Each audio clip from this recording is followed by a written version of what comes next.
Hey, welcome back, my friends. Today, we are jumping right back into our conversation with the amazing Jamie Cooperstein, author, hospitality expert, and former concierge to the stars. Now, if you didn't catch last week's episode, definitely go back and tune into that one because that's where the conversation began. But you can get started right now with part two of this sweet conversation. I'll see you inside. Welcome to the Yes Show. I'm your host, Christine Trippy. Each week, we'll explore the life-changing power of saying yes, along with hotel leadership made easy. Get ready for inspiration, fun, and sweet hospitality. Let's go.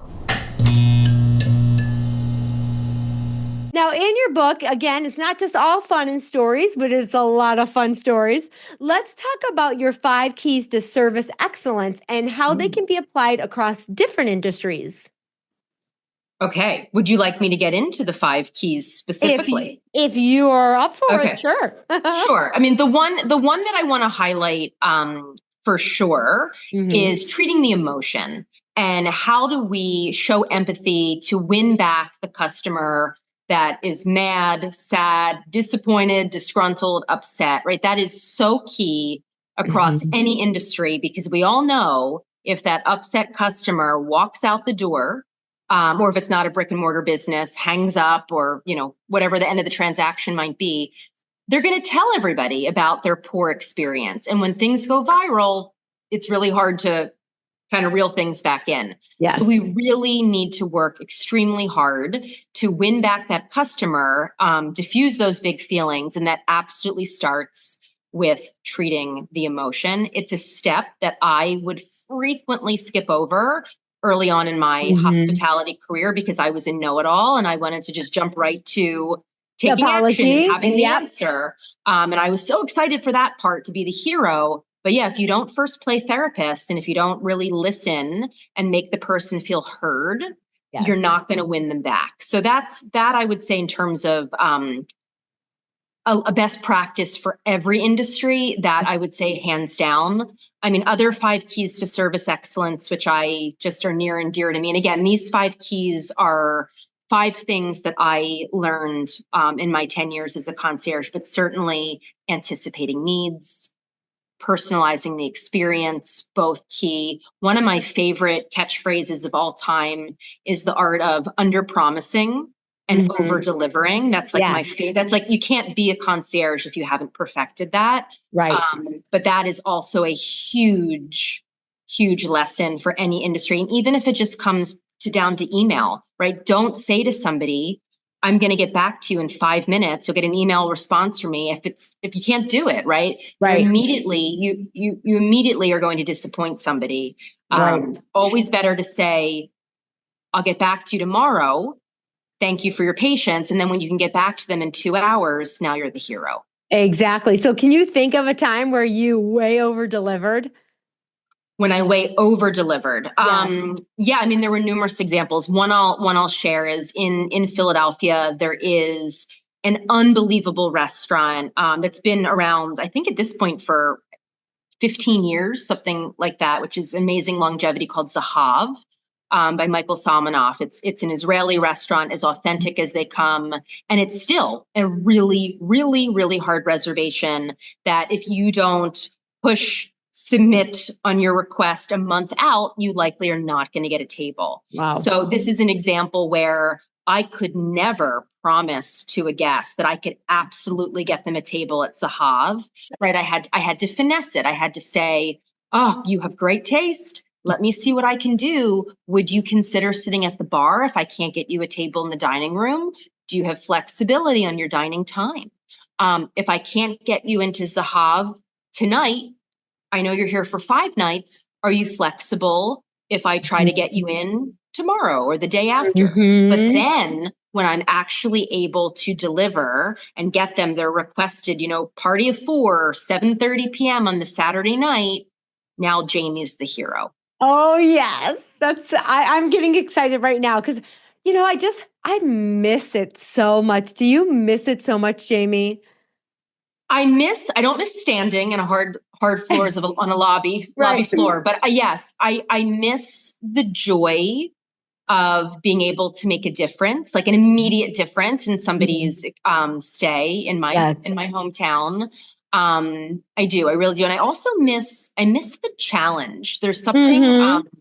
really cool and I guess a competitive spirit that I think most concierge have about when you're given a request or somebody's tasked you with something to just say, no, I'm not going to quit until I can figure it out. Oh, I get it. And just to be innately curious. So I miss I said this earlier, but kind of working that muscle. I miss working that muscle on a daily basis Yes. or multiple times, right, on a daily basis. Mhm. So Right. that's what I miss the most. Yeah, I love that.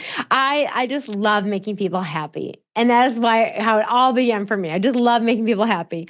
So your keys are anticipate, Anticipate needs, provide personalized attention, under promise, under. over deliver, um, be empowered, and then lastly, the art of timely service recovery or treat the emotion. Perfect. And then does that then go into your service recovery paradox? Yes. So in the service recovery paradox training that I do, it specifically focuses on kind of those last two keys, the treating the emotion, Hmm. and timely service recovery and being empowered. Those are the main themes that I kind of unpack in that Yeah. particular session. Nice. Love that. And who are you mostly serving these days? Is it hospitality companies? Is it other companies? Who are you mostly serving these days in your training? So I think, unlike you, Christine, who focuses solely, I think, on the hotel industry, I actually focus on just hospitality minded companies. So it's Mm. actually very, very infrequent these days that I'm hired by a traditional hospitality employer. It's actually quite the opposite. And I actually think the pandemic is that's partly the reason because I feel like companies in the last few years, if they don't focus on service and making great first impressions, they're not going to be in business any Yes. longer. So it could be an orthodontist's office. Right. It could be a bank. It could be a grocery store. Mhm. It could be a call center. So any company where there is an hourly worker or somebody that is a customer facing employee, that is my niche, to work with them to really make sure they are wowing the customer in whatever industry that ends up being. Exactly. And I do that as well, but majority I serve hospitality, hotels and whatnot. But yeah, I've worked with banks, I've worked with school districts, I've, done different things like that. And I really enjoy that because I think that I love the look on their face when they realize that they too can change the world. That I'll never forget working with a dental office and the person who does the billing, when she was like, "But what do I do? I just do the billing." I'm like, "Are you kidding me?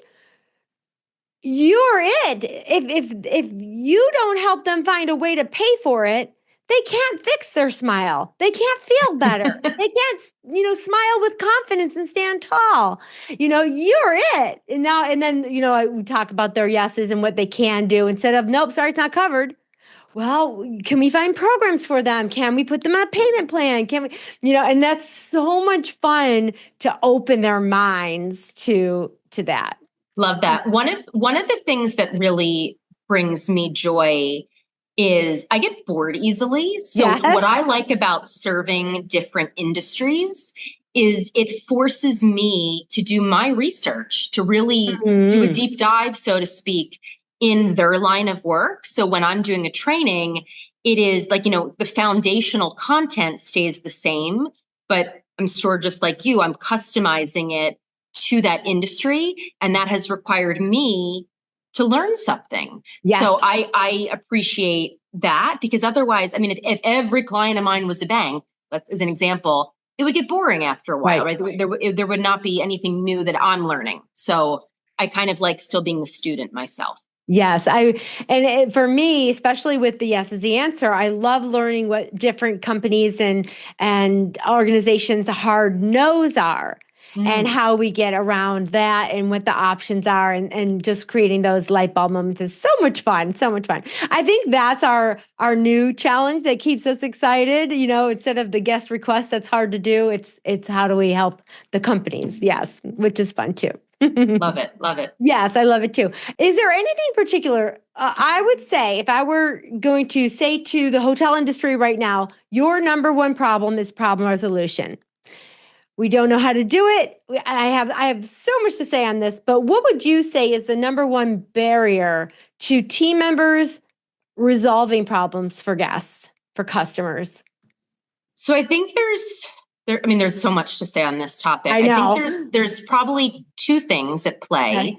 One is if you don't have management or a manager and a leadership that is going to support you in your decision, even when you make the wrong decision, you're going to be, as the hourly worker, you're going to be very hesitant to stick your neck out. And there's a story or two in my book that I show when I made the wrong decision, but management did have my back.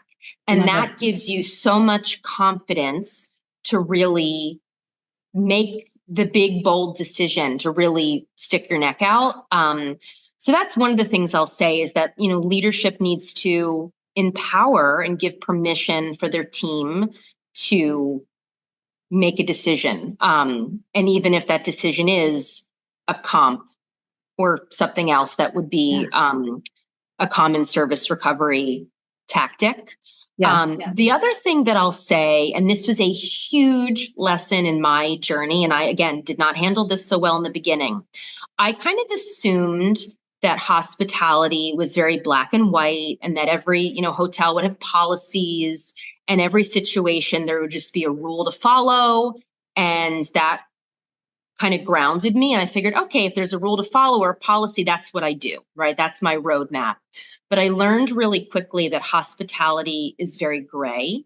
And there are numerous instances where you might have to bend the rules slightly in that particular instance, Yes. because that's what you need to do right by that particular customer. You won't necessarily do it with the next customer, but in that unique situation, it's the right thing to do.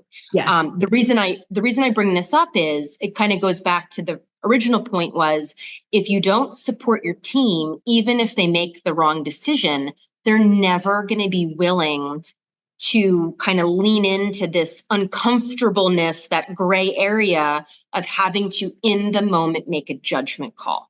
Yes. And it's scary to make a judgment call, right? And not have a policy to stand behind or hide behind. So that was a huge lesson for me. And I think if leadership can do some role playing and hypotheticals in the gray situations, I think we would see a lot more successful outcomes when you have an upset customer.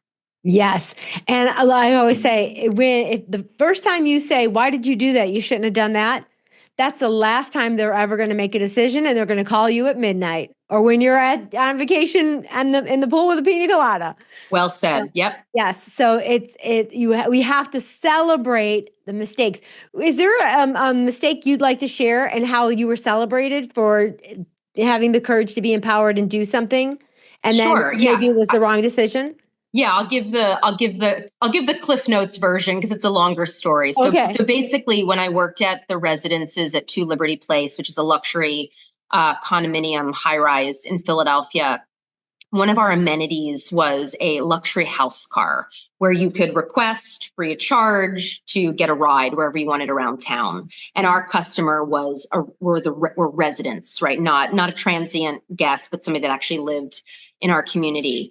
And there was supposed to be a policy that when there was a nearby college graduation, I'm not going to name the college, but a nearby college graduation, that the car was supposed to be off limits. And I forgot to tell the rest of the concierge team to kind of block off the car because otherwise the car would get caught in traffic and it basically would throw off the whole schedule for the day. So anyway, long story short, because I forgot to do that, a guest had scheduled the car and I made the wrong judgment call. But I basically, when I returned back to work on Monday morning, I basically called up that resident and I was like, our policy doesn't permit the car to run on this particular day. I did provide alternatives because, of course, I didn't just say no. I provided some choices, but none of the choices were ones they wanted to hear. Mm. And then pretty much phone call ended, disgruntled resident now shows up in the management office. And to my great surprise, my general manager, even though 1,000% knew I made the wrong decision, did not go back on the decision, apologized profusely to the resident, but said, I stand by Jamie. This is a policy. We are going to not, renege on our policy, and we can provide you with some of the alternatives that Jamie suggested. How do either of those options sound? And the resident's pride would not let them accept either of those alternatives.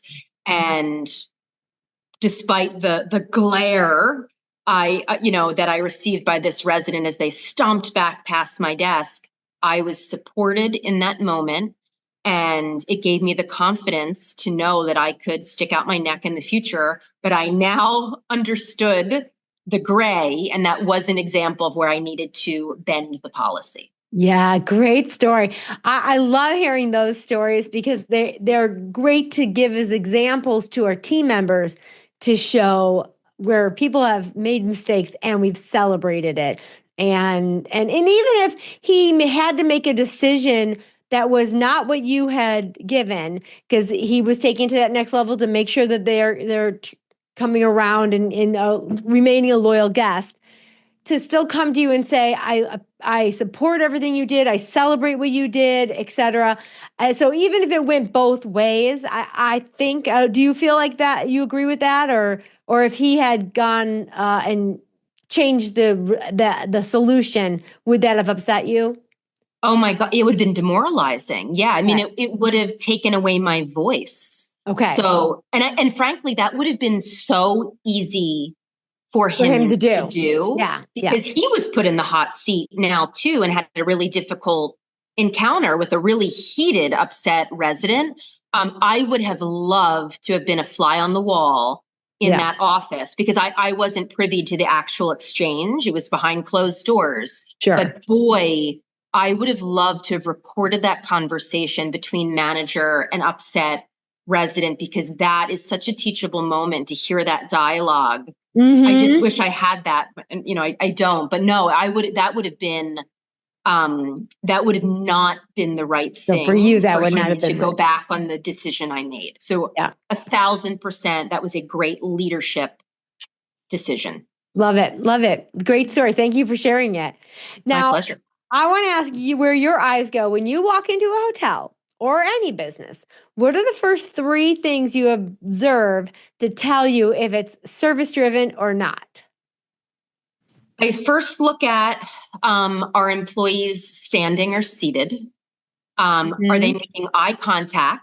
I feel like oftentimes you go into a business and whether somebody's busy or not busy, they should immediately have the peripheral vision and awareness to look up, make eye contact with you, even if they need to say, I'll be with you in just one moment. When I go in, the flip side of that is when you go into that business and they don't ever make eye contact with you Yes. until they're done doing what they're doing, that's an immediate red flag. So Hmm. that drives me bonkers. Yeah, so standing, eye contact. And then the third thing I'll say is just, are they radiating joy? And I think there's a big difference between somebody there because it's a paycheck and somebody there that genuinely loves what they're doing. And the customer can feel that. You feel it immediately. I just kind of the overall aura of the place. I love that. I'm going to add one for mine, and it's going to tie Please. back to something you said earlier: uniforms. Mm. Today, since the pandemic, that is another thing that has gone out the window. I can't believe how many hotels I go to, and people are just wearing whatever they are wearing. And even if it's the standardized polo, just like you said, when you put on that concierge uniform from the Rittenhouse, you put on your superhero cape. It turns you into somebody else. And I believe that all of our uniforms do that for us. How we look and how we dress changes how we show up. And I think Absolutely. that's a big miss. Yeah. The other thing I'll say, and this is maybe you've not heard somebody bring up this point, is it also creates equity, right? If you have a staff of 300 people and you're asking people to go shopping at whatever stores they frequent and bring that clothing to work now as their uniform, that's not equitable, right? You're not going to be able to expect that everybody looks put together. And that's uncomfortable, right? Mm-hmm. You need to absolutely have a beautiful uniform that is paid for by the property. Mm-hmm. Ideally, that's laundered by the property, and that's how you create equity. So, regardless of somebody's backgrounds or how much money they make, everybody needs to look the same. Right. And be part of the brand and the look and feel of that brand. Yes. I think that's just a I forgotten point. Yes, I love that you just touched on that. It's something that was maybe here, but not here. And I just love that you made that connection, the equity of it. Yes, oh golly, I just love that. Great, great perspective. Now, I know Thank you've you. already shared a lot of stories with us, but you've helped us with everything from magical to manic. Is there an outrageous story that you want to share that make you still think about and laugh or go, "Oh my God?" Sure. I'm not going to give the entire story away because I want folks to read the book, but Okay. I'll give a Give us a teaser. tease. Yeah, I'll give tease. a teaser to a jaw dropping moment in my career. So this was Okay. also at Two Liberty.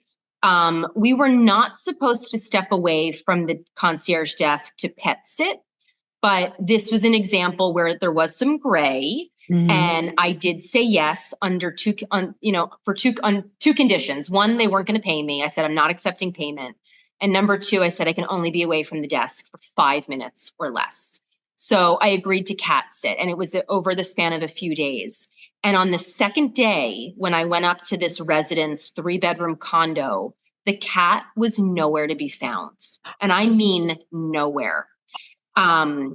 And I grew up with the cat. I knew all the hiding spots to look for a cat. Not that I was a cat whisperer, but I felt like I knew what I was doing. Their cat was nowhere. Finally, I heard a faint meowing. And let's just say the teaser I'll give you is let's just say that there was simultaneously some construction or home renovation going on in this unit at the same time.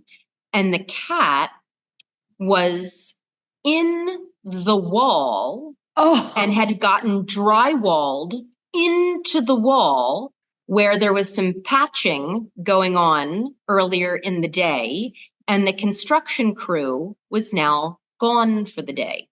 So I'll leave you with that, which okay. is Concierge Jamie had to figure out how to get a purring cat from within a wall. Thank God you said yes to watching. Because who knows how long that cat would have been at the wall. Oh my goodness, that's such a good one. I haven't gotten to that story yet. Yeah, There's and so it is many good stories. yeah, for all the listeners, there is a happy ending. So Okay. don't worry, Yes. this cat does make it. Good, good. That's a But good yes, thought. I'll leave you with that cliffhanger. I love that. And I love that it's a cliffhanger. Go get the book today. All right. So, some more fun questions for you. Who was your favorite famous guest? You served many stars. Do you have a favorite and why? I met a lot of really interesting people, but I think one of the ones that comes to mind, I for me again, it's because I was 22 and I had just recently been obsessed with their television show. So was the actor Dean Cain, and he starred when I was in high school. I would watch Lois and Clark, The Adventures of Superman. I just was obsessed with that show. I don't even know why. I just loved it. And he was so dreamy, and he was staying Mm. at the dreamy in the show and then dreamy in real life. And he was staying at the hotel, apparently going to his college reunion at Princeton University, which was only about an hour away from Philadelphia, but staying at our property. And he came to the concierge desk needing assistance with a rental car. And it was a very easy exchange, nothing tough in terms of the request, but just saying that I got to banter with Dean Kane and hold his driver's license because that was needed in order to make a photocopy to send it to the rental agency. It was very exciting in 22-year-old Jamie's eyes. Yes, it would be in 56-year-old Christine's eyes. If you could check in any famous person in any genre, who would you wanted to have be or provide concierge service? So great question. I've never been asked that before. And the immediate first person that comes to my mind is, for some reason, is Michelle Obama. I would love to meet her and be her concierge. I would as well.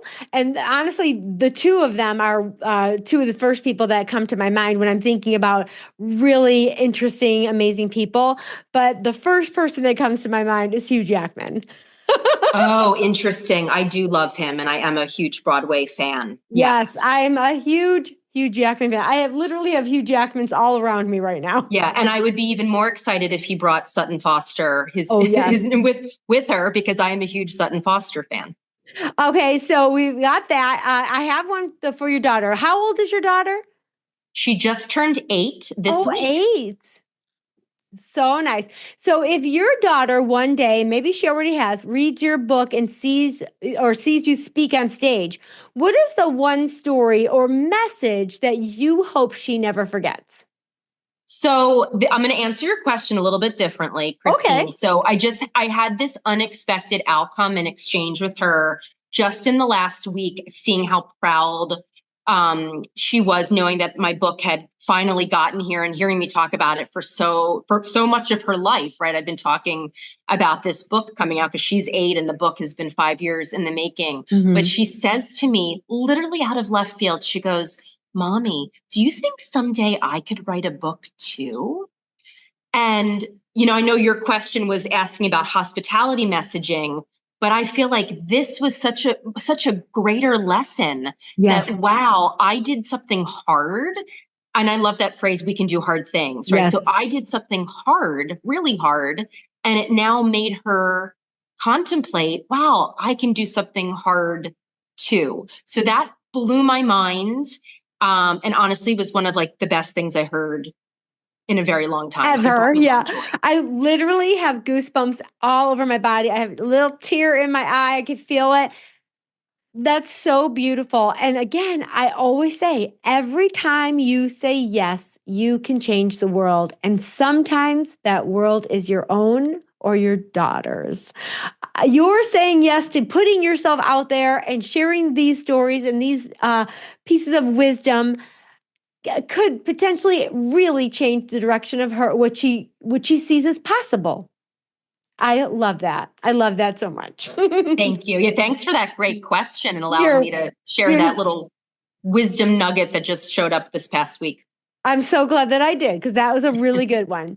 And thinking about all of our listeners right now, being a general manager, working in a hotel, all of those things are showing your kids the amazing things that you do. So share that stuff with them, because it shows them the things that they can do. And I remember when I opened up Key Lime Cove Water Resort, my daughter was, I think, 12, and she came with us for our marketing and our pre-opening and whatnot. And she was a part of so much of that. And she talks about that to this day. And now she's living in New York, working for Tommy Hilfiger, doing all kinds of amazing things. And I feel really good that I know a lot of that independence and adventure came from watching what I did. So that's awesome. Really cool. Love that. Okay, now you might not know this, but every show I ask my guests a question for my next guest. Okay. So I have a question from one of my last guest, and that is for you. And then I'll ask you a question to offer for my next guest. Okay? Okay. Okay. So the question posed for you is, what is the best investment that you ever made in yourself? Ooh. Best investment I ever made in myself. I think was the answer I gave earlier in our time together today, which was saying yes to that virtual writing class in April 2020, because I was feeling guilt, right? That I said yes to that class because 24/7 I was parenting and cooking. It's a pandemic. Like, should I really be doing self-care right now? I really need to focus Right. on my family and our health. But because I said yes to that class and invested in myself and my own well-being, it set me off on this wonderful journey of being an author. So that is my answer to that question. I love that answer. Now, and if you need time to think about it, you can have time. Do you have a question for my next guest? My question is as follows. I am a parent, and when I travel, we are always trying to find places that are family friendly. So my Okay. question is, do you have a destination or a hotel that you would say is a not to be missed family friendly place, and why? So what I like to do is just give everybody 3 action items from today's conversation because we talked about a lot. What would you say, Jamie, are 3 key actions that people can take from what we talked about and go do? Sure. So I would say number one, role play with your team and give some Mhm. hypotheticals about leaning into the gray, Mhm. and allowing your team to kind of adapt in the moment with nuance and not just always be policy, policy, policy. Love it. Second thing we talked about is to treat the emotion and really remembering how to properly make somebody feel heard from a service recovery standpoint when you're trying to win them back when there's been a hiccup. Mhm. And the third thing I'll say is just remembering the voice, the weight of the voice of the hourly worker. And even though at times they might just feel like, oh, it's just a paycheck and I'm low on the totem pole, there is no greater first impression than the hourly worker in a hospitality setting. You are the person, you are the one that really makes the ultimate make or break impression for the customer. So don't forget that. Yes. You hold a lot of power. And that's why I am so obsessed with customer service. Yes, me too. And let your team members experience what it feels like to be the guest. And I'm going to put my Be Our Guest program inside the show notes. So if you want, you can grab it. Also, I have to take a minute to tell you, talk about experience. And oh my God, Jamie sent me when her book was coming out a care package with this gorgeous candle. I love the matches. I love the key card with the information on how to light the candle, the book. And then the box itself was so stunning. And it has this insignia of the pineapple. Literally, you blew me away. And I think that all the little extra things that I do when I send out a book or whatnot, I went, hot damn tamale, man, I am a joke compared to this. So, yeah, I mean, really an incredible wow moment. I just want you to know, I've told many people about this. I posted on LinkedIn about it. I'm still in shock that you sent Thank me. you. Thank you. No, I was certainly hoping to make a very grand first impression, and a first impression that also was on brand with my journey, having Yes. worked in luxury hospitality. Throwing a book in a manila envelope or a padded mailer just did not feel very five diamond and luxury. So Right. I'm glad you appreciate it. I Yes. knew you would. I and then And because I'm a budget girl, okay, and I'm just going, how much did this cost her? It really was just sincerely one of those blow me away moments. And so you did it. You set out to blow people away and you did it, my friend. awesome. Well, and Christine, make sure you open up that candle. The smell Oh is yes. outrageous. So yeah, use it and Yes. enjoy it, please. Yes, I most certainly will. I wanted to wait before I undid the box before we chatted. Now, Jamie, tell everybody where they can connect with you, where they can get this amazing book filled with delicious and delightful stories. Tell us. Sure. So I am super active on LinkedIn. So please feel free to connect with me, Jamie Cooperstein. My website is www.jcoopconsulting, and then /book will give you all of the information about what the book is about, what some people are saying about the book, and where it can be purchased. But all general online retailers, Amazon, Barnes and Noble, I highly encourage, if you want to support a local bookstore, you can go to bookshop.org is a great place. And I just can't thank you for your support. And obviously, if you read the book, I want to hear what you think. Yes. And how those lessons might weave into your workplace. Wonderful. You all are going to love this book because we love stories, and she's got some doozies, especially that one chapter. Well, Jamie, I could literally sit here and talk with you another hour, but I want to thank you so much for taking us behind the scenes of True Hospitality. Your passion for service, storytelling, and teaching our next generation is inspiring. And I just thank you, and I want you to keep shining and saying yes. Thank you, Christine. Thank you for your energy and the great questions. And it's a pleasure to be with another hospitalian. So thank you for having me. That's a wrap for today's show. Say yes to taking action and changing the world one yes at a time. And oh, my friend, will you say yes to review, like, and subscribe? The more yeses you give, the more juicy goodness I can bring to all of you wise pineapples. Cool or cool?